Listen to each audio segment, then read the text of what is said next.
안녕하세요. 전문가들의 수다 유민양입니다. 요즘 날씨가 점점 더웠다 추웠다 참 오락가락하고 있고요. 또 우리 주식시장도 이번 주에는 오르락 내리락 참 오름폭과 내림폭이 참 많았습니다. 이런 때일수록 우리 전문가님들의 조언이 필요한 때가 아닌가 싶은데요. 그래서 오늘도 두 분 전문가님들과 함께 전문가들의 수다 한번 진행해 보겠습니다. 먼저 화면 오른쪽에 보이시는 SK증권 김민수 부장님 나오셨습니다. 부장님 안녕하세요. 안녕하십니까. 네, 그리고 역시 SK증권에서 엄태식 대리님 함께 나오셨습니다. 대리님 안녕하세요. 안녕하십니까. 네, 이렇게 또 일주일 만에 찾아뵙습니다. 좀 요즘 날씨가 좀 더웠다가 또 주말에는 비가 많이 와서 많이 추워진다고 하는데 좀 건강관리에 유의를 하셔야 할 것 같아요. 뭐 실내에는 또 에어컨을 슬슬 틀기 시작해서 좀 춥기도 한데요. 두 분 좀 건강관리 잘 하고 계신가요? 건강을 하게 예, 건강해야죠. 네. 예, 아무래도 왜 이렇게 더운 겁니까? 네, 갑자기 또 많이 더워졌죠. 네, 뭐 어떤 기상학적 아니면 이변이 일어나고 있는 건가요? 글쎄요, 요즘 엘니뇨 현상이 일어난다고는 하는데 뭐라고요? 시작부터 욕을 하시면 어떡합니까? 예.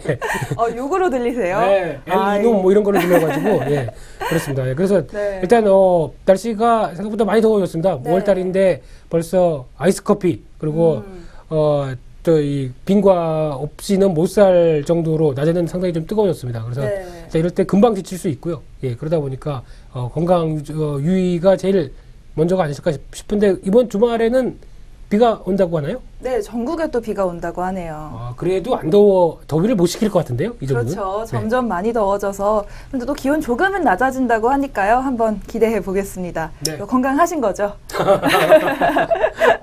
넘쳐나죠? 네. 예. 네, 그렇습니다. 예. 네, 건강한 이제 체력으로 또 열심히 우리 투자자분들께 조언도 해주시길 바라겠고요. 우리 대리님도 건강 관리 잘하고 계세요?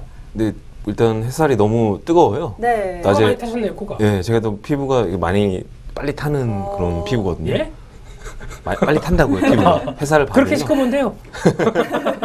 예, 여기서 확전을 방지하기 위해서 대응을 하지 않겠습니다. 네. 예, 이게 날씨가 일교차가 굉장히 심했다가 요즘에는 저녁 밤에도 덥더라고요. 네. 예, 제가 이사 간 지 한 5개월 정도 됐는데 아직 겨울에 이사를 가가지고 에어컨을 네. 안 샀어요. 아. 예, 기존에 원래 빌트인 돼 있는데 살다가 이제 이사 가서 에어컨이 없어요. 그래서 좀 점점 사고 싶으신 예, 생각이 겨울에 드시나 봐요. 사야지 했는데 사실 잘 안 되잖아요. 막상 네. 사람이 이제 필요해야 사게 되죠. 이렇게 막상 들이닥쳐야지 사게 되는데 그래서 이미 뭐 늦은 것 같아요. 에어컨 가격은 그때보다 많이 오른 것 같고 네. 요즘에는 밤에도 잠을 못 이루겠더라고요. 한여름에 벌써. 열대야처럼 네. 예, 그 정도로 굉장히 더운데요. 그렇게 잠 안 올 땐 뭐 하십니까? 잠이 안 올 때는 뭐 잤다가 일어났다가 뒤척이죠. 공부를 하지는 않고요. 그래서 많이 피곤하더라고요. 밤에 네. 이게 더워서 깨면은 또 집 안에서도 이런 모기 같은 것들도 이제 나오더라고요. 시작했군요. 네, 모기들도 이제 슬슬 집에서 발견이 되기 시작하고요. 제철이다 싶어서 이제 예. 왕성한 활동을 하기 시작하는 거죠. 네, 초여름에 이제 좀 다가온 것 같은데요. 아니 이번 주죠. 죄송합니다. 네. 올해가 아니라 네, 이번 주말에는 비가 좀 많이 와서 좀 식혀줬으면 좋겠습니다. 네, 더위를 좀 이렇게 네. 식혀주는 비 한번 기대해 보겠습니다. 이런 상황에서 또 주식시장은 오르락 내리락 참 오름폭 내림폭이 참 많이 컸어요 이번 주에. 네, 변동성이 확대가 되고 있죠. 네, 연휴 때문에 4일밖에 장 열리지 않았는데도 굉장히 변동성이 컸거든요. 네. 좀 이런 상황에서 좀 투자하시는데 좀 어려움은 없으셨나요? 어려움이 사실 많죠. 기존에 특히나 네. 주식에 이제 발을 담그고 계신 펀드나 주식, 기타 뭐 금융 투자 상품에 발을 담그고 계신 분들께서는 많이 불안하기도 하고 이 방향이 지금 안 나왔잖아요. 우리 시장이 네. 뭐 하반기 가서도 이렇게 계속 꾸준하게 올라갈 수 이제 하반기라 그랬죠. 날씨가 더워서 네, 조금 실수하시면 바로 이제 비웃지 웃음으로. 마시고요. 아니, 즐기는 겁니다. 네. 넥타이 색깔이 왜 그러세요? 그래서 상당히 변동성이 확대가 되고 우리 글로벌 기타 금융시장도 뭐 그리스 위기가 계속 지속이 되고 있고 또 미국의 금리 이제 결정에 관한 것도 아직 어떻게 될지 모르겠고 그런 불확실성들이 아직 해결되는 단계가 아니라서 시장의 변동성이 확대가 되고 있는 것 같아요. 그래서 리스크 관리를 사실 해야 될 시점이고 뭐 현금 만약 주식을 하시는 입장이라면은 현금이 어떻게 보면 또 유리할 수도 있는 일부라도 좀 현금화를 해서 또 차후의 기회를 또 포착할 수 있는 뭐 그런 준비를 해야 되는 단계 같습니다. 이제. 네. 뭐 벌써 결론까지 이제 투자 전략까지 말씀해 주신 것 가고 같은데요. 싶어서 그런 건 아닌데 예, 이번 주가 어쨌든 상당히 좀 갈팡질팡하는 우리 날씨처럼 굉장히 좀 힘든 그런 한 주 같습니다. 네.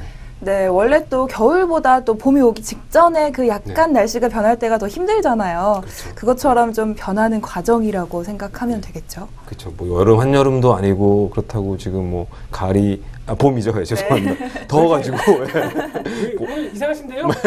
괜찮으세요? 몇 개로 보이세요? 몇 개로? 두 개요. 정상이시네요. 봄이 완전히 지난 것도 아니고 굉장히 애매한 단계죠. 우리 시장도 그렇게 약간 애매한 그런 위치 같아요. 네. 그래서 참 아무튼 오락가락하는 그런 한 주를 보내고 있습니다. 네. 네, 이렇게 애매한 상황에서 우리 좀 멋진 넥타이 하고 오신 부장님은 한 주 동안 예. 이런 네, 걸 투자 어떻게 하셨어요? 넥타이 색깔이 뭐냐라고 물어보시지 말고 네. 참 엣지 있다 이렇게 네. 표현을 하는 게 바람직한 후배가 아닐까 생각되고 있는데 네, 거기다 넥타이 이렇게 얘기하시면 안 되죠. 잔디 색깔인 줄 알았어요. 네, 녹색이 그려지는 계절이다 보니까 깔맞춤이죠. 예, 가로수와 이제 깔맞춤. 바깥 풍경과 그렇죠. 예. 엄내님께서는 벌써 가을 코스프레를 하고 계시고 되게 빠르시네요. 네, 저는 약간 이제 확 그 화랑 시장을 지나서 어. 예, 성숙된 그런 가을의 모습이고 얼굴도 성숙돼 보이세요. 여기는 이 빨간색도 아니고 파란색도 아니고 약간 애매한 지금 네. 네, 그렇죠. 본인의 그 위치죠. 네, 부장님의 위치 그리고 지금 주식시장 날씨까지 참 깔맞춤입니다. 네, 그렇습니다. 제가 말이 좀 심했나요? 죄송합니다. 괜찮습니다. 뭐 평소에 자주 하던 그런 얘기들이다 보니까 예, 네. 뭐 훅훅 들어오는 거 괜찮습니다. 환영합니다. 근데 일단 뭐 시장 얘기를 하셨었죠. 네. 근데 시장 뭐 여러 가지 나오는 거 가지고 너무 이제 시장이 좀 민감하게 반응하지 않나 싶습니다. 뭐 미국 금리 인상하는 거 다 아는 얘기죠. 네. 뭐 올해 한다는 얘기부터 벌써 언제부터 나온 얘기인데 예, 그거 가지고 뭐 조정을 받는다 이건 핑계죠. 그리고 또 다른 이유가 있을까요? 없습니다. 오, 그냥 핑계 핑계입니다. 없이, 네. 그냥 좀 못 가니까 시장이 좀 흔들흔들하는데 이런 때 외국인들이 선물 매도나 아니면 주식을 좀 판다 그러면은 괜히 휘청거리는 그런 취약한 장세의 단면이라고밖에 볼 수 없는 거고 거기다 또 그리스 얘기 요즘 많이 하는데 그리스가 과연 디폴트에서 유로존을 이탈할까요? 아니라는 분석이 좀 많은 것 같긴 한데 계속 이야기가 나오는 이유는 어디 있을까요? 그렇죠. 이제 그걸 보통 보게 되면 관성의 법칙이라고 얘기를 하죠. 나는 아닌 것 하니까 같은데 계속하는 예, 건가요? 얘기가 나오니까 그냥 뭔가 시장은 하락하는데 뭔가 갖다 붙일 얘기는 없고 그러다 보니까 계속 나왔던 얘기 갖다 뜯어붙이고 하는 그런 현상이 아닌가 싶은데 제가 보기에는 그리스가 유로존을 이탈할 확률이 99% 없다고 생각합니다. 없다고. 네. 네. 왜냐면 이에 당사자들이 다 그렇게 됐을 때 충격을 제일 먼저 안을 상황이 이에 당사자들인데 뭐 독일부터 유로존 그리고 그리스 당사자들까지 다 그런 상황들인데 굳이 거기다가 어떤 돌을 던져서 예, 또 파장을 좀 키워가지고 할 수 있는 그런 상황은 아니라고 생각되고 있고요. 그래서 아마 만약에 그리스가 진짜 이슈가 좀 생각보다 좀 심각하게 흘러간다. 그러면 지금이 아니라 한 7월 23일로 알고 있는데요. 네. 예, 그때가 아마 지금 아직 시간이 있죠. 예, 그런데 네, 한 달 정도. 네, 한 달 정도 시간이 있는데 그때 이제 22에서 발행했던 그 채권 만기가 23억 달러인가? 예, 그래서 상당히 많은 금액이 그때 돌아옵니다. 네. 근데 거기가 이제 가장 이번에 그리스 관련된 이슈의 가장 큰 분수령이지 지금 뭐 나와서 상관하고 하는 그 문제는 큰 분담이 없다고 생각되고 있고 거기다 이제 연장하는 문제 이런 거는 아마 기싸움이죠. 보통 이제 독일 그리고 이제 그리스 이게 각국의 이제 EU 정상회담들이 이렇게 쭉 둘러 앉았는데 그래도 돈을 빌려주긴 주는데 좀 기분이 나는 빌려주는 채권자 입장이다. 그래서 약간 툭툭 거리는 거죠. 근데 돈을 계속 아쉬운 소리를 하면서 네. 빌려갔던 그리스 같은 경우도 지금 몇 년째 그러고 있지 않습니까? 그래서 죄송합니다 하다가도 계속 그런 식으로 화를 내는 예, 거죠. 그러다 보니까 욱 하고 돈 안 갚아 이렇게 하는 이런 상황이 나오다 보니까 그게 좀 약간 충돌되는 과정이지 그거 가지고 너무 금융시장이 어떻게 보면 단기적으로 좀 올랐던 차익 매물을 받는 어떤 그런 어떤 빌미를 제공하는 정도라고밖에 생각이 안 들고 있기 때문에 아마 이런 때는 시장이 좀 단기적으로 좀 불안하다. 그러면 보시던 종목들 그리고 네. 보시던 종목들이 고점에서 약간 좀 밀렸다. 그러면 사셔야 되겠죠. 그런 관점으로 해석하시는 게 더 낫지 않을까 싶기 때문에 이제 물론 시장의 변동성이 좀 커지고 그런 상황이 있기 때문에 현금이나 이런 것들은 좀 준비를 하셨다가 그래도 생각보다 좀 많이 하락했다. 이것 때문에 좀 많이 흔들린다. 그러면 사셔야죠. 그런 기회를 활용하는 게 더 낫다고 예 생각합니다. 네. 네, 말씀하신 것처럼 그렇게 큰 이슈가 아니라고 판단도 많이 나오고 있는데도 뭐 하루 만에 1% 이상씩 움직일 정도로 우리 지수 많이 움직였거든요. 이런 것들을 변동성이 좀 위험이 아니라 기회로 활용하자, 이런 좋은 말씀 해주셨습니다. 왜 이렇게 정리를 잘하세요? 네. 학교 다닐 때 공부 잘하셨죠? 고맙습니다. 네. 아, 그냥 물어본 네, 거였는데 띄워주신 건 그냥 물어본 아닌가요? 거예요. 정리를 잘하시는 분이 있고 또 공부를 잘하시는 분이 있고요. 예? 죄송합니다. 네, 이렇게 일주일 동안 좀 흔들려서 우리 시청자분들도 많이 조금 좀 불안하신 분들도 많으셨을 텐데 이렇게 좀 안심을 시켜주셨고요. 그럼 본격적으로 또 앞으로의 상황을 어떻게 대응해 나갈지 한번 좀 편안하게 이야기를 해보겠습니다. 사실 제가 질문을 드리면 편안하지 않으실 것 같기는 이게 한데 굉장히 불편하고요. 편하게 하세요, 편하게. 네, 이제 편안하게 다음 얘기해볼게요. 주부터 이제 6월이 시작되잖아요. 네. 6월이면 이제 2분기도 끝나는 달이고 이제 그렇죠. 뭔가 좀 이번 해도 중간쯤으로 들어섰다, 반 정도가 지나고 있다라는 마음이 드는데 네. 6월부터 그쵸, 좀 빠르죠. 벌써 1년에 네. 반이 간 겁니까? 네, 반 거의 가까이 지나가고 있습니다. 와, 한 2분의 1살 먹은 거네요? 그렇죠. 네. 네, 0.5살 정도. 그런데 왜 먹었네요. 이렇게 아직도 그렇게 이쁘십니까? 고맙습니다. 오늘 이상하신데요? 오늘 이상한 넥타이를 메고 오셨어요. 그런데 네. 2분의 1살밖에 안 먹었는데 왜 2살 먹은 것 같으십니까? 죄송합니다. 네. 죄송합니다. 2분의 1살 먹은 이 상황에서 뭐 6월부터 2분의 1살 먹은 우리 네. 모두가 네. 어떻게 투자를 좀 이어가면 좋을까요? 네, 뭐 굉장히 무거운 그런 주제로 이렇게 또 전망을 해보겠습니다. 네. 무거운 목소리로. 일단 뭐 6월달 들어서면 휴가 계획을 세워야 되겠죠. 그렇죠. 일단 네. 여름이 오니까요. 특히나 뭐 아무래도 휴가에는 또 그 여직원분들이 남자 직원보다 좀 민감하시더라고요. 왜 그렇죠? 아무래도 좀 그런 무게감의 차이 같아요. 이게 비하하거나 그런 건 절대 아닌데요. 뭐 비하를 하시려고 지금. 그런 건 전혀 다 아닌데. 얘기했는데요? 그러니까 뭐 관념의 차이일 수가 있는데 이 남자들은 생각이 주로 없다는 이제 얘기죠? 그런 건 아니고요. 가장이 많고 네. 사실 평생 다녀야 될 분들이 많잖아요. 부장님. MN위치라면서요, MN위치. 예, 부장님이 저처럼 이렇게 평생 이렇게 녹을 받으면서 이렇게 붙어 있어야 되는 분들이 대부분이고 네. 사실 여성분들은 또 사실 그렇진 않잖아요. 좀 예, 자유로운 입장이 분들이 조금 조금 다르기 더 때문에 계신가요?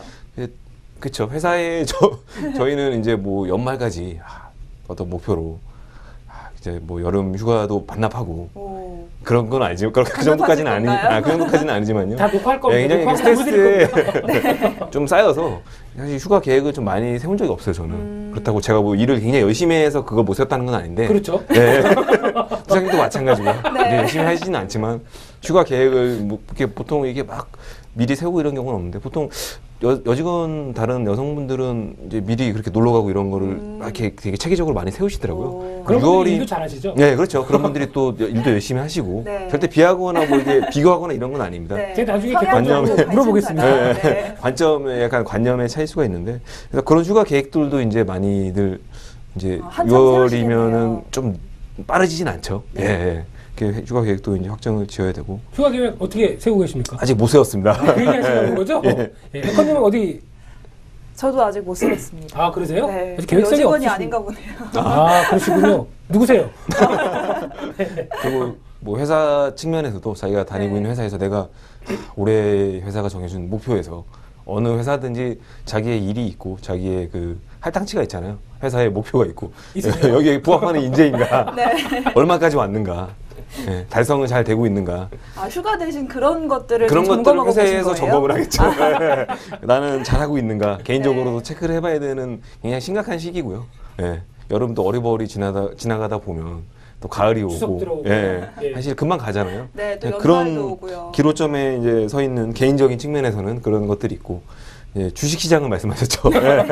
왜 울면서 얘기하시는 거 같으세요? 우리 시장도 이제 뭐 상반기는 완전히 다 1분기도 1, 2분기는 거의 다 이제 지난 거고 예, 앞으로 이제 방향성에 대해서 이제 고민을 다시 좀 해볼 시기인데 실적에 관한 것들은 조금 이제 2분기 실적을 얘기하기에는 좀 이른 시기고 1분기는 이미 지났고 그런 걸로 이제 좀 체크해 볼 만한 그러니까 가늠해 볼 만한 타이밍은 아닌 것 같아요. 오히려 이제 대외적인 이슈나 그래서 계속 미국 금리 인상 얘기랑 네. 그리스 얘기가 계속 나오고 있는 거고요. 그냥 꺼낼 얘기가 없거든요, 사실. 실적 얘기는 지금 시점에서는 사실 뭐 좀 꺼낼 수가 없는 거기 때문에 그런 부분들이 있고 우리 좀 더 뭐 디테일하게 들어가면 우리 시장은 또 다른 큰 이슈가 하나 있죠.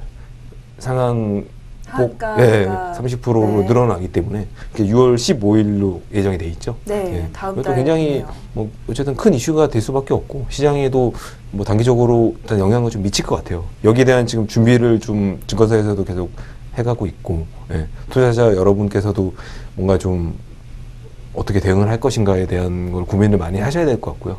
네. 그래서 증권사에서는 어떻게 대응을 준비하고 있나요? 안 하고 있죠. 무대응이 대응이다. 예, 일단 뭐 똑같이 투자를 하면 된다 이런 일단은 뭐 식인가요? 우려를 많이 하는 게 특히나 코스닥 쪽에 이제 신용이나 대출에 관한 그런 담보 비율들을 좀 보수적으로 이제 적용을 할 예정이고요. 그 세부적인 수치는 뭐 제가 비밀입니까? 제가 말씀드리긴 좀 어렵고요. 굉장히 네. 세부적인 거기 때문에 증권사의 홈페이지에 보면 그런 변동이 되는 게 공시가 될 겁니다. 네. 그 부분들을 좀 체크를 해보셔야 될 것 같고요. 아무래도 특히 개인 투자가분들은 신용이나 대출을 많이 이렇게 이용해서 투자를 하시잖아요. 요즘 또 그 비율이 높다고 하더라고요. 그렇죠. 이제 담보 이제 이 비중이 높아지기 때문에 그 부분 이제 특히나 반대 매매라 그러죠. 물론 지금 뭐 우리 그 금융 저쪽이죠. 그러니까 금감원 네. 쪽에서는 뭐 반대 매매를 좀 이렇게 엄격하게 너무 해버리면 또 개인 투자가들한테 피해가 고스란히 돌아갈 수가 있기 때문에 그런 부분은 좀 적절히 좀 조절을 해서 그렇게 이제 개인 투자가들한테 큰 피해가 안 돌아가도록 해라 이렇게 좀 조정을 하고 있는데 그 부분은 아직 좀 더 이제 세부적인 그런 비율들은 좀 조정이 돼야 될 것 같고요. 무엇보다는 뭐 그런 제도들이야 뭐 개인 투자가분들께서 직접 바꾸실 수 없는 거기 때문에 어차피 맞춰가야 되잖아요. 네, 그래서 그렇죠. 종목을 고르고 그거 매매를 하는 과정에서 이제 손절 매도. 지난 시간에 이제 부장님께서 그렇게 말씀하신 네. 예, 파는 걸 잘해야 된다. 예, 거기에 파는 거는 먹고 파는 것도 있지만 손절 매도도 사실 매매의 스킬이잖아요. 예, 그런 부분들을 좀 더 발전을 시키셔야 되지 않을까 싶습니다. 이렇게 변동성이 확대가 된다면 물론 뭐 이런 분석은 있어요. 이번에 상한가제를 상한가 폭을 늘리면서 이 제도의 취지가 대체 뭐냐 이게 굉장히 좀 반문을 많이 했기 때문에 여기 그 뭐 긍정적인 측면을 좀 이게 많이 부각시키는 그런 보도가 있었는데 그 보도 그러니까 그 분들의 요지는 그렇게 상한가 폭을 확대를 하더라도 사실 과거 사례를 이제 기타 우리나라나 다른 나라의 그런 사례를 분석을 해보니까 뭐 오히려 더 종목의 변동성이 작아지더라. 예, 그런 이제 분석 결과를 내놓았거든요. 그래서 조금 길게 보면은 뭐 그런 효과가 있다고도 하니까 다만 단기적인 변동성은 확대가 조금 될 수 있기 때문에 그런 리스크 관리를 철저히 하셔야 될 것 같습니다.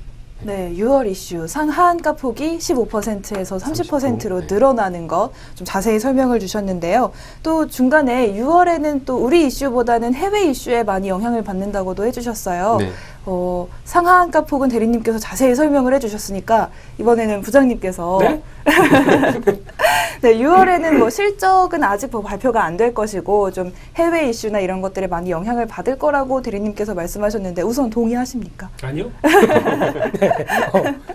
6월 달은 네. 가봐야 알죠. 뭐 지금 저희가 여기서 아무리 예측해서 어떻게 되겠다라고 얘기한들 그게 맞는 것도 아니고요. 예, 그리고 6월 달에 또 여러 가지 이슈가 많겠죠. 이제 뭐 또 제일 중요한 게 또 가장 큰 축이다 보니까 미국 얘기. 네. 또 이제 결국 동의하시는 거네요.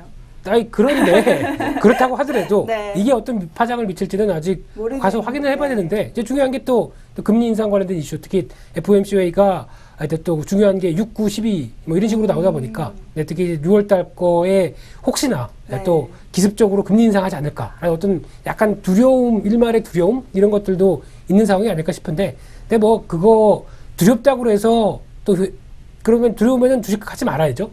그런 상황은 아니지 않습니까? 시청자분들을 밀어내시는 건가요? 그런 건 아니고요. 네. 파생하십시오. 그것도 아니고요. 그래서 네. 일단 그런 두려움은 항상 안고 있는 게 주식시장의 가장 큰 매매의 어떻게 보면 매력입니다. 원래 그런 것이다. 그렇죠. 매력. 예. 네. 주식시장의 매력이 내일 어떻게 될지 모르기 때문에 주식하는 거 아니겠습니까? 그쵸. 예. 내일 분명히 올라갈 거야 라고 생각하는데 만약에 빠진다. 그러게 되면은 그에 따른 어떤 대응 능력이 가장 중요하게 생각되겠죠. 그거에 따라서 내일 만약에 하락한다고 하더라도 어떻게 대처하느냐에 따라서 수익을 내고 나올 수도 있습니다. 시장이 뭐 30포인트 하락한다. 그렇다고 하더라도 나는 어느 매매 스킬, 그러니까 즉 하락할 때 어떻게 대응하느냐의 어떤 관점들. 그래서 아침에 보통 보면 해외 시장 보면서 이제 전략을 짜지 않습니까? 네. 그게 이제 자기만의 스킬이 되겠죠. 근데 그런 거를 어떻게 보면 좀 정리해서 대응하는 그런 스킬이 없다고 한다면 솔직히 말씀드리면 주식을 좀 규모를 줄이시거나 아니면 주식 매매하는데 너무 공격적으로 들어가는 그런 자금은 많이 좀 줄이시는 게 낫다고 생각됩니다. 특히 어떤 시장에 대해서 어떤 변화가 들어왔을 때 나는 어떻게 대응해야겠다라고 하는 어떤 중요한 전략을 가지고 대응하시느냐에 따라서 아니냐에 따라서 어떤 여러분이 갖고 계신 어떤 가장 소중한 계좌, 특히 뭐 이 돈이 어떻게 해서 모은 돈인지 모르는 그런 아주 소중한 피 같은 돈들 이거를 잘 지키는 방법이 아닐까 생각됩니다. 그렇기 때문에 근데 잠깐 궁금한데요. 피 네, 잘 같은 끊으셨습니다. 돈인데 잘 끊으셨습니다. 네. 네, 피 같은 이게 어디로 나가야 돈인데 되나 네. 네, 어떻게 모은지 모르는 돈이다. 어떤 의미죠? 그러니까 보통 보면은 이제 네. 월급 타셨던 분들은 한 달 아니면 1년 동안 네. 열심히 내가 주식하기 위해서 모으신 돈. 예, 그래서 오랜 동안, 기간 동안 모아서 목돈을 만든 돈들일 거 아닙니까? 그리고 또 이제 아니면 자영업 하시는 분들은 열심히 또 새벽까지 자영업 하시면서 그래서 하신 돈을 이렇게 쭉 쌓았다가 이거를 이제 투자로 쪽으로 옮기시다 보니까 특히 저금리 기조인데, 은행 맡겼더니 뭐 2%도 안 나오는 이런 상황에서 차라리 주식으로 조금씩 늘려가가지고 수익 내는 게 낫겠다. 그래서 이제 들어오신 분들도 많을 테고. 그런 상황 쪽에서 일단 그러니까 투자의 가치 기준이죠. 그러니까 즉 이런 분들 같은 경우는 일단 은행 쪽에 거래를 계속 하시다가 아유 그래도 은행 금리 만족 못해. 그러면은 차라리 주식시장이 낫겠지 하고 들어오신 분들 같은 경우는 먼저 생각하실 부분이 주식시장은 하루에도 변동폭이 상당히 큽니다. 그래서 내가 이거를 어떤 종목들 뭘 사가지고 수익을 계속 키워나가서 극대화하느냐가 아니라 적어도 만족하는 수준이 은행 이자가 만약에 2%인데 난 이 정도 못 만족하고 한 예전에 5%대 정도라도 만족했었다라고 하게 되면 그 정도 기준을 삼아서 올해 한 해 5%만 내겠다라고 수익 기준을 참아가는 게 중요하다는 얘기죠. 욕심을 조금 버리는 그렇죠. 게 중요한 예. 거죠. 항상 주식은 욕심과 연결이 되어 있습니다. 네. 특히 이제 오늘 쭉 내가 잘 사서 운이 좋아서 산 종목이 상한가 갑니다. 네. 그러면 이제 보통 상한가에서 왔다 갔다 하고 있을 때 여기서 가장 큰 핵심, 즉 이 정도면 만족한다라고 정리하는 사람이 있는가 하면은 아니면은 내일 더 갈 텐데. 내일 더 갈 텐데 라고 하는 욕심이 더 끼기 마련이죠. 네. 그래서 보통 저희가 얘기는 상한가 문 닫기. 그래서 상한가 문 닫아서 잔량이 쭉 쌓여있다 그러면 이거 뭐 당연히 내일도 더 가겠네 하고 넘어가는 거죠. 근데 그런 것보다 물론 당연히 상한가니까 내일 더 가겠죠. 그런 가능성이 더 높으니까 그것 때문에 넘어가는 건 당연할지 몰라도 근데 이런 어떤 욕심의 문제, 즉 내가 이 정도면 됐다라고 생각하는 어떤 기준이나 가이드라인이 어느 정도 좀 있으신 분들은 그렇게 무리 안 하십니다. 욕심이 그렇게 욕심과 함께 매매가 왔다 갔다 하는 그래서 어떤 투매, 그러니까 즉 추격 매수, 추격 매도 하는 부분에 대해서 오히려 좀 적어집니다. 그런데 이게 없이 그냥 대응을 하신다라고 하게 되면 매매하시다가 거의 어떤 시장이 쏠리는 방향대로 어제 같은 경우 며칠 전 같은 경우도 만약에 시장에서 한 30포인트 이상, 1.5% 이상 쭉 빠진다 그러면은 내일 더 빠질 것 같아서 정리해버리죠. 근데 그 다음날 해외 시장이 반등해서 갭상승으로 올라왔다. 그러면은 또 망연자실해지죠. 어제 왜 팔았지 내가? 아우 바보 같아. 요즘 같을 때 그렇게 휩쓸리시는 분들 많으실 것 같아요. 그렇죠. 많이 흔들리니까. 네. 그래서 아까 엄대리님께서도 얘기하셨듯이 다음 달 가게 되면 다음 달 중반부터는 또 변동폭이 늘어납니다. 네. 이럴 더 때는 많이 흔들릴 수도 있겠네요. 그렇죠. 이럴 때는 마음이 많이 더 흔들리실 수 있기 때문에 꼭 반드시 SS증권의 전문가들의 수다 봐주시면서 네, 시황 정리 꼭 하시고요. 네, 잘했죠. 네. 네, SK증권 명동센터도 많이 저희가 찾아주시기 바랍니다. 이제 지점 이전도 했기 때문에 새로운 주소, 새로운 전화번호 이렇게 찍어 드릴 테니까요. 오셔서 많은 상담하시고, 그리고 저희 지점에 미술품이 또 고가의 미술품이 또 보실 만한 게 많습니다. 그래요? 새로 좀 들어왔나요? 그렇죠. 아무래도 새로운 좀 멋있는 건물에는 그런 게 필요하다고 얘기를 했죠? 네. 깜짝 님이 놀랐습니다. 말씀하셨나요? 오시면은 이게 보실 수가 있고요. 네. 페럼타워 일지로 입구역이죠. 네. 페럼타워 11층입니다. 많이 찾아주세요. 네, 주소. 전화번호까지 얘기하세요. 전화번호까지. 일단 찾아오시면 부장님과 저를 이렇게 만나 보실 수 있을 겁니다. 네, 미술품 하니까 생각이 났는데 이 미술품이 좀 정말 좋은 미술품이라고 하셨는데 보면 좀 다른가요? 사실요. 이렇게 보면 다르긴 한데 그런 거죠. 이제 저희가 봤을 때 뭔가 좀 그냥 고가의 미술품이잖아요. 근데 그 기준이 가격을 매기는 기준이 어떤 유명한 작가가 만들었냐 이거더라고요. 예를 들어서 뭐 김미수 부장님께서 이렇게 뭐 볼펜을 이렇게 벽에다 이렇게 이어서 어떤 무슨 미술품을 입체적인 걸 만들었다. 네. 그럼 굉장히 가치가 없는, 네. 쓰레기. 쓸모가 없는 그런 것들이겠죠. 근데 굉장히 좀 명성이 있으신 작가분이 이렇게 뭔가 이렇게 요즘 그러니까 그 그림이 이렇게 붓으로만 그린 그런 유화나 그런 그림이 아니라 입체적으로 이렇게 예 뭔가 이렇게 뭐 이런 철사나 아니면 기타 뭐 쇠 그런 구조물 이런 것들을 예, 제가 설명하기 굉장히 힘드네요. 보여드릴 수가 없어서 예술적 감각이 예, 없다 보니까. 이런 것들이나 아니면은 네. 뭐 이쪽에서 봤을 때랑 이쪽에서 봤을 때랑 다른 그림이 나타난다든가 굉장히 독창적인 조형물 작품들인데 같은, 그렇죠. 네. 뭐 그 값어치를 매기는 기준은 어떤 작가분께서 만들었냐 이거더라고요. 상당히 난해합니다. 하지만 고가라는 게 중요하죠. 네. 네. 이렇게 미술 시장 얘기를 갑자기 꺼내게 됐는데요. 네. 우리나라 미술 시장이 뭐 커지고 있다 이런 얘기도 얼핏 들은 것 같아요. 뭐 경매 네. 쪽을 말씀을 하시는 거죠. 네. 그래서 사실 이렇게 와닿지는 저희 같은 이런 서민들은 뭐 기분 나쁘십니까? 갑자기 좀 얘기를 하시는지 모르겠는데 네. 저는 충분히 느끼고 고개를 있습니다. 사실 그런 말도 안 돼. 미술품을 경매 시장에서 이렇게 주고받는 분들은 일반인들은 아니시겠죠. 예, 웬만큼 좀 제가 예, 최근- 재력이 있으신. 네. 최근에 뭐 이렇게 뭘 하다가 그 이탈리아 동전입니다. 은화입니다. 네. 네. 이탈리아 동전 은화인데 1리라인가요? 이렇게 써 있는데 네. 요만한 동전이 하나 있습니다. 이게 1804년도. 예, 그러니까 지금으로부터 2000년, 200년이 넘었죠. 네, 그러네요. 동전 은화 한 점이 있는데 이게 얼마라고 생각하세요? 저는 선물로 받았습니다. 오. 아는 투자자분으로부터 수익내 주셔서 고맙다고 예, 선물로 받았습니다. 아, 이게 얼마? 200년 전 동전. 200년 여기 전 짐 동전. SS증권 진품명품입니다. 네, 써서 네, 인형 주시나요, 맞추면? 아, 이거 말고요. 네. 하나들이 이러면 안 되죠? 예, 죄송합니다. 네. 1이라면 사실 가장 작은 단위였겠죠?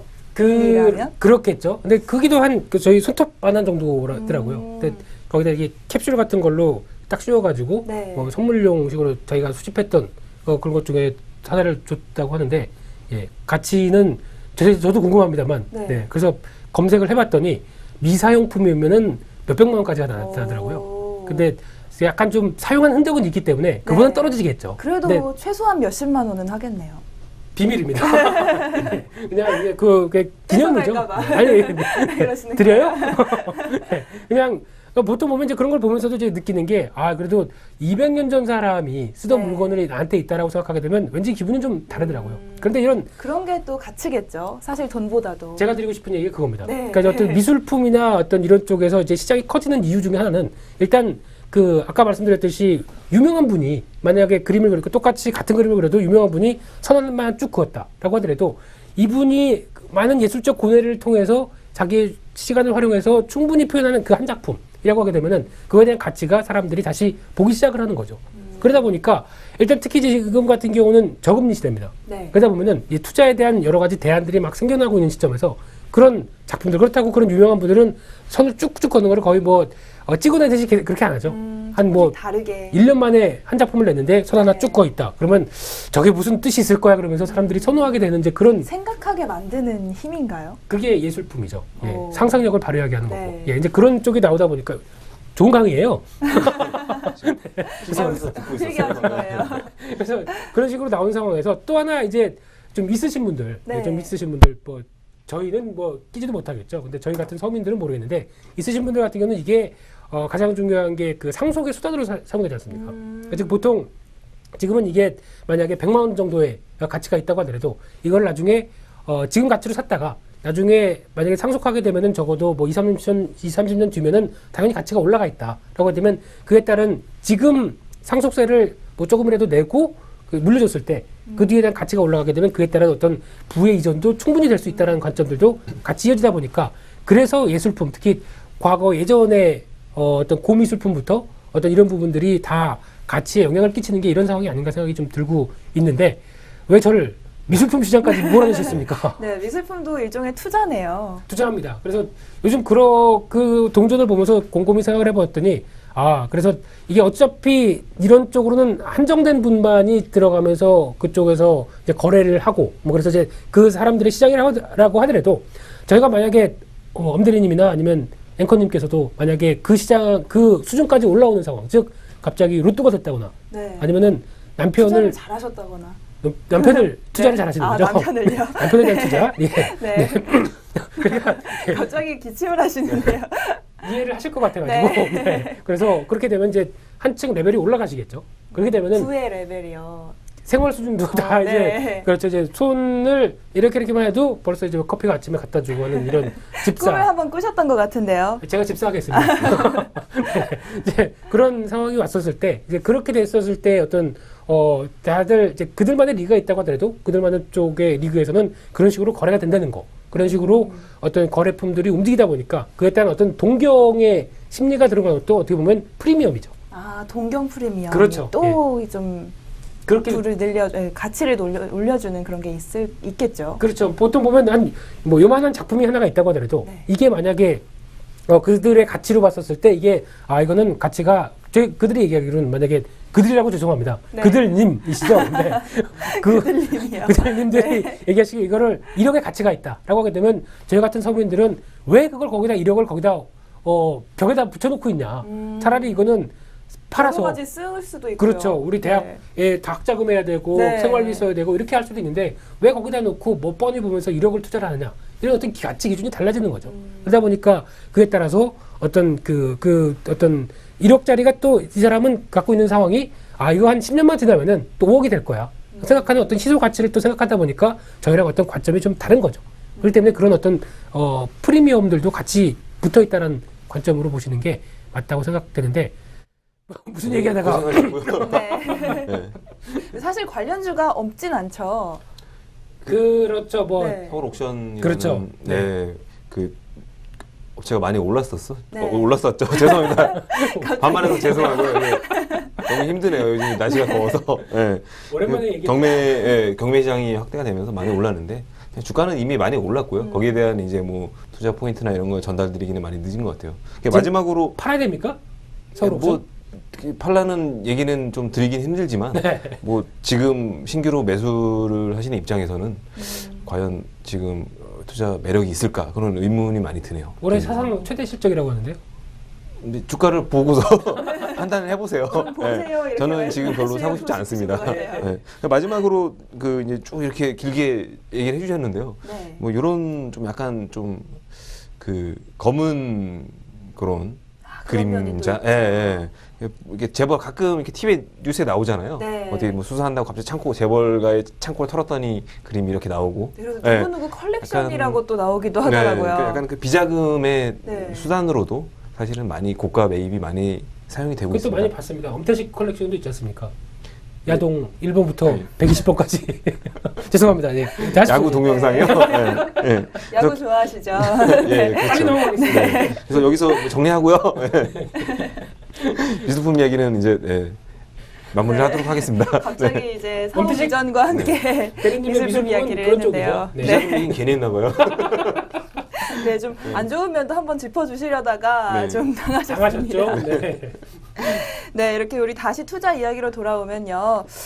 이제 6월의 이슈들 좀 많이 이슈들을 이야기를 해주셨는데 FOMC 회의까지 조금 전에 좀 짚어주셨죠. 좀 6월 중순에 있을 것 같은데 그때 좀 우리 시장이 뭐 흔들릴 때도 있고 안 흔들릴 때도 있었던 것 같아요. FOMC 회의 때마다. 그런데 좀 가끔 궁금했던 게 이제 증권사 분들은 뭐 그렇게 해외 이슈들 이렇게 좀 어떻게 할 수 없고 대응만 할 수 있는 이슈들 때문에 뭐 주가가 떨어지고 뭐 수익률이 떨어진다면 좀 고객들의 항의에 어떻게 대응을 하시는 편인가요? 제가 사실 뭐 어떻게 할 수 없는 부분이네요. 네. 그래서 사실 네. 뭐 우리 투자자분들, 시청자분들의 불만도 사실 고객분들의 불만이랑 별로 다르지 않을 것 같아요. 뭐 그렇죠. 시장이 흔들릴 때는 그럴 때 어떤 말씀을 드려야 가장 좀 화가 누그러질지. 사실 뭐 그런 전문가시잖아요.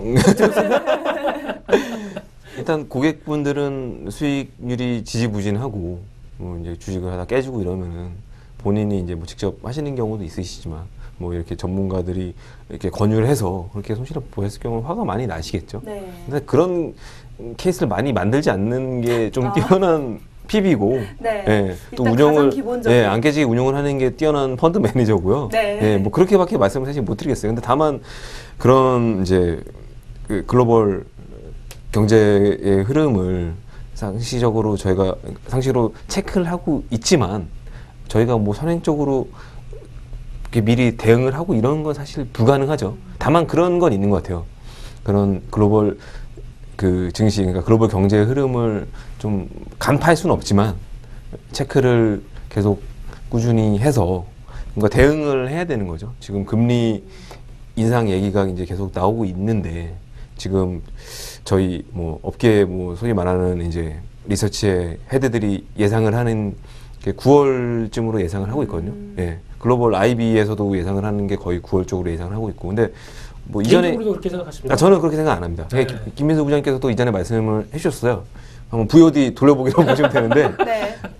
미국에서 홈페이지에 금리 인상을 보면, 네. 언제 한다 미리 말하고 절대 하지도 않고 남들이 예상하는 시점에 절대 하지도 않습니다. 네. 그래서 저는 오히려 더 빨리 할 수도 더 늦게 할 수도 있을 것 같아요. 9월에 딱 금리 인상을 하기보다는 뭐 개인적으로는 다음 달에 빠르면 다음 달에 그냥 해버릴 수도 있는 거고요. 오, 예. 또 예언이시죠? 물론 그건 예측을 저는 개인적으로 오히려 좀 더 빨리 하는 걸 예측을 하는 거거든요. 사실 미국이 빨리 할까요? 미국이 굳이 지금 시점에서 뭐 경제 지표는 사실 약간의 핑계고요.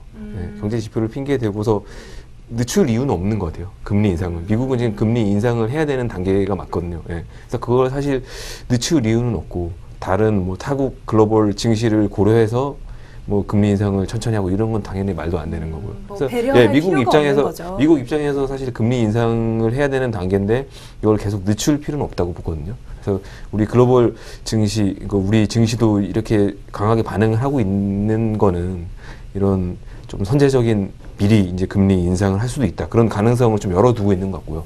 네. 그래서 뭐 그런 이제 금리 인상 가능성은 항상 이제 열려 있다. 이렇게 봐야 될 것 같고요. 네. 그래서 무슨 얘기를 하다가 금리 인상이 나왔죠? 네, 이런 네. 미국발 뭐 이런 사실 말씀하신 것처럼 미국이 뭐 우리 증시 사정 봐서 뭐 시기를 정해주지 않잖아요. 네. 이럴 때 뭐 어쩔 수 없는 건데 네. 좀 투자자분들의 마음을 그렇죠. 어떻게 하면 그렇죠. 좀 안심을 그래서, 시켜드릴 수 네, 있을까? 이렇게 좀 급변하고 있는 이제 어떻게 시장의 변곡점이 될 수 있는 상황에서는 일단 저희가 좀 면밀히 체크를 해야 될 것 같고요. 물론 예상이라는 것도 해야 될 것 같아요. 예를 들어서 뭐 주식을 이제 픽업해서 뭐 추천을 드리고 매매를 네. 하는 것도 저희 직업이고 이제 간접 투자 상품 펀드 측면에서도 앞으로 여태까지 좋은 수익률이 좋았던 펀드를 추천드리는 게 아니라 앞으로 이제 전망이 좋은 펀드를 추천드리는 것도 저희의 직무거든요. 네. 그래서 지금 시점에서 뭐 개인적으로는 이런 거죠. 지금 미국의 금리 인상이 다가오고 있는 시점에서 올해 안에는 반드시 할 것 같다는 그런 가능성이 가장 높잖아요. 네. 올해 안에는 반드시 할 것 같고 그게 6월이든 9월이든 할 것 같은데 금리가 인상되면 두려워하는 거는 글로벌 증시에 타격이 오고 미국 금리 인상에 따라서 달러와 강세가 계속 지속이 되면서 다른 글로벌 시장에서 자금이 유출이 된다는 걸 두려워하고 있는 거잖아요. 근데 제가 이전에 말씀드렸듯이 오히려 시장은 먼저 선 반영되고 미국 금리 인상 시점을 전후로 해서 달러 약세와 원자재 강세가 나타날 확률이 상당히 높습니다. 과거 데이터를 봤을 때. 그럼 이런 시점에서는 펀드를 가입을 하실 때 원자재 쪽을 체크를 해본다면 금 관련한 원자재 쪽에서 유가는 어느 정도 상승을 했기 때문에 네. 금 관련한 펀드를 추천을 드리는 게 저희의 또 그런 직무가 아닐까. 예. 이렇게 미리 좀 예측하는 건 아니지만 시장 상황에 대응을 한다면 그런 교과서적인 대응 말고 예, 실질적인 과거에 우리 그 경기 사이클에 따른 이제 원자재나 그 시장의 변화를 체크해서 앞으로 어떻게 대응을 해야 할 것인가 그거를 이제 추천드리는 게 저희의 직무겠죠. 네.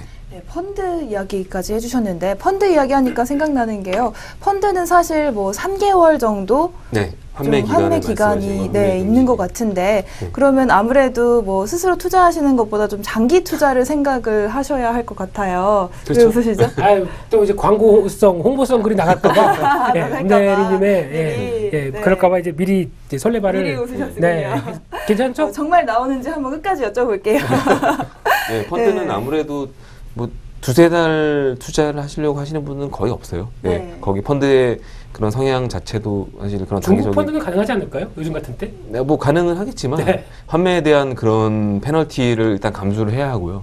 또 중국 시장은 오늘 급락이 좀 나왔잖아요. 네. 그동안 계속 오르다가 급락을 했는데 그런 변동성이나 또 고점에 대한 그런 좀 우려감도 좀 깊어지고 있는 상황이기 때문에 좀 고민을 많이 해야 될 것 같습니다. 개인적으로. 중국 쪽 펀드는 고민을 많이 해야 될 것 같고요. 부장님 중국 이야기 꺼내셨는데 중국에 뭐 특별히 뭐 투자 전략을 좀 세우신 게 있으신가 봐요. 중국이요? 네. 투자 전략은 물론 있죠. 중국 같은 경우는 이제 가장 먼저 생각을 할 게 중국 놀러 가시는 가서 거죠? 맥주 한잔 드시고. 저를 왜 그런 쪽으로 몰아가십니까? 저 예, 시장 얘기를 하는데 갑자기 그런 얘기를 하니까 너무 좋은데요. 네. 근데 중국은 무엇보다도 지금 이게 흐름 딱 보게 되면 이제 변동성이 아주 커질 수밖에 없는 시점인 것 같습니다. 특히 보통 버블이라는 표현을 많이 쓰는데 네. 버블이라는 얘기는 적정 가치가 이만큼이죠. 근데 거기다가 사람들이 이거 될 것 같다. 기대감 아니면 지금 상황보다 좀 더 뭔가 앞으로 될 것 같아서 약간 이제 프리미엄이 붙는 과정들. 이게 같이 끼어 있다가 이게 한 번에 터지게 되면 또 버블이 꺼지는 현상이 나오다 보니까 요 적정 가치와의 괴리감, 요 부분이 왔다 갔다 움직이게 되면 이게 어떻게 보면은 이제 뜬구름처럼 움직이는 그런 상황이죠. 그렇기 때문에 지금 버블이 터질 시기라고 보시는 건가요? 아니요. 이제 그게 아니라 네. 이제 그런 식으로 네. 지금 현재 중국 시장의 경제는 좋지가 않습니다. 네. 그런데 중국 정부가 앞으로 경기를 부양시키기 위해서 계속 금리 인하를 할 거고 그리고 어떤 드라이브를 가할 것이다라는 상황이 나오다 보니까 사람들이 기대감에 차 있는 상황이죠. 거기다가 플러스 알파로 이제 그 후광퉁 관련돼서 어떤 또 조치를 좀 풀어놨다가 이번 또 뭐 성강퉁까지 나오면서 어떤 또 약간 기업에 대해서 특히 중국 시장을 분석해 보려고 올해 초 같은 경우도 이제 올라가는 상황이다 보니까 분석을 하다가 포기했습니다. 왜냐하면 저희 기준에서 네. 저희가 알고 있는 기업 실적 대비해서 주가 수준을 분석하기에는 너무 터무니없이 움직이는 종목들이 많습니다. 예를 대표적으로 중국의 이름난 보험회사 같은 경우, 예, 네. 이름은 까먹었습니다. 좀 중국 이름이다 보니까. 네, 네. 이름이 낮지만 이름을 까먹은 네. 보험회사요. 예, 네. 중국이 중국어 이름으로 한 8글자쯤 되더라고요. 네. 그런데 일단 뭐 중국 무슨 인민 뭐 이런 식으로 나왔던 것 같은데 그 회사 같은 경우도 만약에 저희 식으로 얘기하면 삼성생명 네. 어떤 주가 뭐 PR로 수익 비율로 봤을 때 한 13배, 12배 이 정도면 그래도 적정하다고 보는데 거기서는 50배, 60배는 기본이었고요. 지금 같은 경우는 주가가 더 올라가다 보니까 거의 7, 80배 가겠네요. 그런 식으로 움직이다 보니까 도저히 저평가인 종목이나 아니면 적절한 가치를 어디서 매겨서 중국 시장을 봐야 될 것인가. 기준이 좀 없어진 상황 같네요. 그런 상황이 되다 보니까 네. 하다가 이거 잘못하게 되면은 그냥 중국 시장에서는 일단 뭐 시장하고 다 같이 사자를 우 몰려가지고 들어가는 분위기다 보니까 거기에 맞춰서 움직이게 되면 대박이 나겠죠. 근데 그게 아니다가 저같이 약간 좀 기업 내용들을 따지고 접근하려다 보니까 도저히 해답이 안 나오더라고요. 그래서 네. 포기했는데 할 걸 그랬습니다. 이렇게 올라갈 걸 생각했으면 할 걸 그랬습니다만. 그래서 그래도 아까 말씀하신 것처럼 난 이 정도면 됐다 하는 그 기준에서 벗어났기 때문에 많이 나오신 거 벗어났죠. 아닌가요? 네, 그래서 또 보통 이제 기업들을 분석하기가 좀 힘들더라고요. 그래서 아무리 어떤 그 저희와 기반이 다르고 뭐 항상 보게 되면 어떤 중국 관련된 투자를 할 때 블로그나 책자에서 가장 먼저 첫 번째 나오는 단서가 하나 있습니다. 전제는 일단 중국은 우리가 생각하는 기준과 다르다가 이제 첫 번째 단서입니다. 왜냐하면은 인구 기반도 그렇고 네. 앞으로 성장할 수 있는 기반도 그렇고 여러 가지가 있다 보니까 저희가 생각하는 뭐 PR 기준으로 접근하면 안 된다라고 딱 항상 나와 있더라고요. 그래서 그 얘기에 대해서 별로 잘 못 느꼈는데 분석하다 보니까 맞구나. 그게 맞구나. 정말 기준이 다른. 네, 그래서 그 중국식으로 생각해서 종목을 분석할 때 PER 기준 뭐 그러니까 만약에 100억 나오는 회사인데 이 회사가 시가총액이 벌써 지금 한 2천억 가 있다라도 20배 정도죠. 네. 그러면 쌉니다. 중국 기준에서 싼 겁니다. 기준으로. 네. 네. 저희는 코스닥 종목이 그 정도 돼 있다 그러면 비싸다고 리포트가 막 나오기 시작하겠죠. 네, 그런 상황과 좀 다르다는 거. 그거는 좀 생각을 하고 접근하는 게 맞지 않을까 싶은데 중국 시장에 대해서 종목들이나 이런 것들을 접근하기에는 지금 단계에서 뭐 5천선까지 이제 상해종합지수가 넘나들었다가 이번에 좀 많이 밀렸죠. 네. 그런 상황 쪽에서 대응은 좀 힘든데 딱 하나 마음에 들는 거는 파생하기 좋겠다. 어떤 선물이나 어떤 이런 쪽으로는 딱 맞는 시장이었겠다라고 생각하고 있는데 저희가 아마 참여를 못하는 걸로 알고 있습니다. 아직까지는요. 가서 직접 직접 중국인 코스프레를 하고 중국인 계좌 터서 그렇게 네. 하면은 괜찮지 않을까 싶기 코스프레 때문에. 하면 가능한가요? 자, 중국보다 좀 더 중국 사람처럼 생긴 엄대리님은 괜찮으실 것 같은데. 혹시 그러면 뭐 외국인도 허가를 받으면 가능한 건가요? 그쪽은 제가 지난번에 그 중국 그 파생시장 개상되고 네. 그다음에 했을 때 한도나 아니면 여러 가지 그 룰이 좀 정해져 있습니다. 근데 그게 조금씩 풀리고 있는데 네. 아직까지는 외국인들이 중국 시장에서 선물 시장 중심으로 이렇게 움직이는 데는 좀 한계가 있는 걸로 아직 알고 있습니다. 그리고 아직 본격적으로 열리긴 열렸는데 본격적으로 저희 시장처럼 선물 옵션 시장이 확 커진 것도 아니고 본격적이진 않군요. 예, 그리고 좀 거기다 더 중요한 거는 중국 시장까지 같은 경우는 일단 상한폭이 제한돼 있죠. 네. 그런 상황이 있다 보니까 그런 어떤 아마 거기서 만약에 커진다라고 하게 되면 전 세계에 노리고 있는 자금도 상당히 많을 것 같습니다. 근데 그런 것들도 유동성이 더 많이 몰려갈 수도 있겠네요. 이미 뭐 주식시장에는 그렇게 주가 수익 비율이 높다고 하셨는데. 네, 아마 나중에 또 좀 더 지나게 되면 아마 네. 중국이 좀 더 자본시장을 개방하게 되면은 이제 어떤 파생 시장이나 아니면 저희가 지금까지 우리 국내 시장이 선물 옵션 시장은 약 한 2, 3년 정도 전까지만 해도 2008년도 전까지만 해도 세계 1위였습니다. 거래량이. 중국한테 뺏길 것 같습니다. 오. 네. 그만큼 또 공격적으로 좋아하시는 분들이고 네. 거기다 또 그런 또 그만큼 추세에 대해서 변동성도 좀 탄탄한 그러니까 변동성이 커진다는 얘기죠. 이런 시장이다 보니까 아마 노리고 있으신 분들 저도 중국 가고 싶은데요. 뭐 노리고 있으신 분들 여기 계시네요. 네. 아마 1년 뒤에 제가 SS증권에서 전문가들의 수사를 못하게 되면 네. 중국에서 상해에 가서 양꼬치를 하시는 거죠? 네. 그때가 되면 화상으로라도 좀 부탁을 드리겠습니다. 그렇습니다. 네. 중국 시장에 대해서 또 이제 이야기를 하다가 그쪽으로 갔는데요. 뭐 중국 시장 성강통도 아마 곧 시작이죠? 네, 하반기에 이제 기획이 돼 있는데요. 그 중국 계속 계속 말씀하신 그 버블 논란에 대한 그런 우려감도 있고 또 중국 당국의 규제 완화 속도가 좀 빨리 계속 늦춰지고 있는 그런 우려감이 있는데 재료는 될 것 같아요. 중국에 계속 포커스를 맞출 수 있는 그래서 재료는 될 것 같습니다. 성강통이라는 걸로 인해서 믿을 거는 그거 하나 같아요. 현재 중국 시장의 밸류에이션을 논하는 거는 계속 이렇게 막 침을 튀기면서 말씀해 주셨지만 거기까지 튀셨나봐요. 네, 튀었어요. 밸류에이션을 논하기에는 이미 뭐 의미가 없는 그런 단계이기 때문에 그런 뭐 재료가 될 것 같아요. 그때까지 이제 뭐 중국 시장이 얼마나 버텨줄지 아니면 여기서 더 많이 치고 올라갈 수 있을지 그거는 뭐 예측을 할 수는 없지만요. 네. 네, 중국 시장 이야기 좀 해봤는데 그렇다면 뭐 우리 시장의 영향은 뭐 네. 중국 시장이 그렇게 많이 좀 뭐 퍼가 그렇게 많이 올라가 있고 뭐 성강통이 하나의 재료가 되고 이런 상황이 진행된다면 우리나라와 영향은 좀 어떨까요? 많이 뭐 연동이 되는 편이라고 보시나요? 일단 뭐 중국 지금 현재 외국인 투자 지분율이 뭐 생각만큼 그렇게 높지 않아요. 중국 시장에서 중국의 외국계 자금이 뭐 중국에서 이제 계획 경제를 하다 보니까 외국인 뭐 그만큼 더 많이 안 받은 거죠. 다시 네. 규제를 강화하고 있는데 또 데이 트레이딩이 안 되는 그런 부분도 있고 상한폭이 10%밖에 안 되는 그런 좀 약간 보수적인 측면이 있기 때문에 그런 부분도 이제 외국인들의 좀 매력을 조금 떨어뜨리는 그런 부분들이 있기 때문에 지분율이 좀 낮은데 만약에 앞으로 조금 더 중국 시장이 성강통도 이제 시행 예정이지만 그런 규제들을 더 완화하게 되고 방금 말씀하신 파생 시장에 대한 거래 규모도 더 늘게 되면 우리 시장에는 물론 조금 안 좋은 영향 상대적으로 있을 수 있겠죠. 자금 유출이 네. 중국 쪽으로 더 갈 수밖에 없는 상황이 될 것이고 또 기업의 성장성 면에서는 사실 중국과 우리나라를 비교하기는 좀 힘들잖아요. 그런 부분에 의해서 조금 뭐 우리 시장은 상대적으로 좀 소외를 받을 수도 있다고 봅니다. 다만 뭐 우리 시장도 나름 뭐 가격 매력을 가지고 있는 시장이고 뭐 주가가 빠진다면 또 외국인들이 들어와서 또 사주고 뭐 이런 게 있기 때문에 너무 크게 우려할 필요는 없을 것 같아요. 중국이라는 나라가 뭐 없어지지는 않을 거기 때문에. 항상 있는 곳이고 뭐 위협이 조금은 되겠지만. 물론 개방폭에 따라서 계속 외국인 지분율이 늘어난다는 거는 그런 파이를 조금 뺏긴다고 볼 수는 있을 것 같아요. 그런 부분은 뭐 있을 것 같습니다.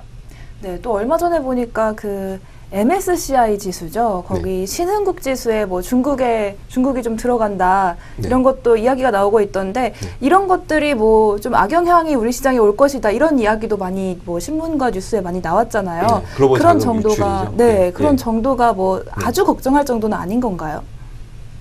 이게 상대적인 건데요. 네. 그래서 걱정을 하게 만드시는데요. 물론 제가 걱정이 물론 너무 영향이 많다 있습니다. 보니. 네. 네. 무슨 당연히 얘기할지가 걱정되시는 거예요. 계속 이렇게 물어보셔서 걱정이 되고요. 당연히 아시아에서 네. 뭐 한중 일인데 동아시아의 한중 일인데 뭐 일본 시장은 최근에 계속 주목을 받고 우리보다 뭐 엔자의 영향이 가장 크긴 하지만 계속 주목을 받고 많이 오르고 있어요. 상대적으로 지금 가장 비리비리한 게 안 좋은 말이지만 네. 우리 시장이거든요. 근데 여기서 지금 만약에 엔저 기조는 쉽게 꺾일 것 같지는 않고 또 중국 시장의 매력이 계속 부각이 된다면 우리 시장은 상대적으로 중간에 껴서 조금 힘들 수도 있을 것 같고요. 현재 우리 경제의 상황이죠, 그게. 예, 우리 산업 구조가 전반적으로 증시뿐만 아니고 예, 이제. 일본과 중국 사이에 이건희 회장님이 좀 누워 계시지만 그분이 굉장히 성견지명이 있으신 게 네. 굉장히 오래전에 얘기를 하셨어요. 네. 중국과 일본의 사이에 껴서 파이처럼 껴있는 그 상황이 우려가 된다. 이게 굉장히 오래전에 이 예언을 하셨거든요. 그래서 그런 상황이 지속이 되고 있는데 우리 잘 정부에서 박근혜 대통령님께서 지혜롭게 유명한 분들을 계속 이제 언급을 하고 계세요. 잘 이렇게 네. 하실 것 같아요. 하셨으면 좋겠고요. 네. 제가 뭐 할 수 있는 건 잘 없지만 피하시는데요. 하실 것 같고요. 네. 네. 우리는 통일이라는 뭐 가장 큰 재료가 있는데 정치적인 거기 때문에 뭐 사실 뭐 너무 또 먼 미래이기도 하고 하지만 만약에 그렇게 통일이 된다면 우리도 뭔가 좀 확 이 터닝 포인트가 돼서 치고 올라갈 수 있지 않을까 뭐 그렇게 기대가 되는데요. 네. 정신통일부터 해야죠. 네, 우리 네. 시장의 가장 큰 뭐 모멘텀일까요? 통일? 그렇죠. 네, 우리 시장 통일이 된다면 뭐 지수는 상상조차 못 할 것이다. 뭐 이런 얘기를 상상 못 하겠어요. 네. 네. 건설주는 몇 배가 뜰지도 모르겠고 네. 이런 뭐 꿈을 꾸고 있는 분들이 많은데 헛된 꿈은 아닌 것 같아요. 예. 북한이 이제 3대째 그런 세습을 가고 있는데 역사상 이렇게 3대 이상으로 간 네, 케이스가 많이 없다고 없다는 들었어요, 저도. 얘기가 네. 있더라고요. 그래서 뭐 말을 아껴야겠네요. 이거 민감한 정치적인 상황이기 때문에 그쪽에서도 혹시나 네. 보실 수도 있을까요? 그래서 뭐 서로 긍정적인 효과를 내자 그거죠. 네. 네, 욕하는 게 아니라 주식시장도 올리고. 네, 뭐 같이 살자는 건데 조심하셔야겠어요. 이제 네, 굉장히 많은 분들을 언급하셨어요, 방금. 그러네요. 유명하신 분들이 다 나왔습니다. 네. 잘 먹고 잘 살았으면 좋겠습니다. 네, 근데 시간이 갈수록 우리 네. 국민들이 뭐 통일을 좀 꺼려한다, 뭐 경제적으로 좀 부담이 될 것이다 이런 이야기도 좀 많이 나오잖아요. 하지만 뭐 통일이 뭐 장기적으로 보면 주식 시장에도 도움이 될 거라는 점, 뭐 마지막으로 부장님도 동의하시나요? 네? 예, 끝에 다 얘기가 하고 또 저한테 넘어오는데, 근데 통일은 물론 좋습니다. 다 좋은데 일단 준비가 돼 있어야죠. 네. 예, 보통 이제 많이 얘기하는 게 이제 통일에 대해서 이제 막연한 희망을 품고 있는데 이제 그 보통 이제 통일이 됐을 때 동독과 서독 예전에 독일이 통일됐었을 때랑 저희랑은 상황이 많이 다릅니다.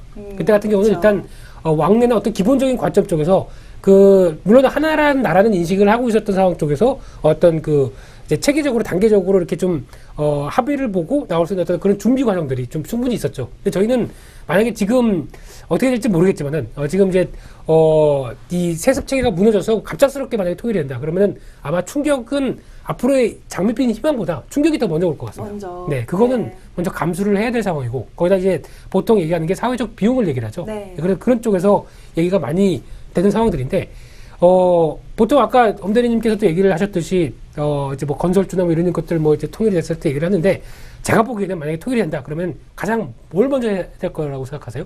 투자를 한다는 관점 쪽에서. 투자를 한다면 네. 땅? 예, 역시 뭔가 네. 좀 고위층으로 가시는 그런 자격이 되십니다. 자질이 있나요? 네, 잘 있으십니다. 고맙습니다. 그럼 어디 땅을 사면 제일 좋을까요? 저는 중간지대가 좋을 것 같아요. 중간지대요. 네. 예, 그러면 뭐 지금 이제 DMZ 있는 뭐 파주, 네. 통일권 이쪽을 얘기를 제가 진짜 많이 들었습니다. 그쪽을 뭐 일산부터 파주 이쪽 여기가 지나가는 통로이다 보니까 제일 많이 좀 땅값이 많이 오르지 않을까 이런 식으로 얘기하는데 제가 보기엔 그렇지 않습니다.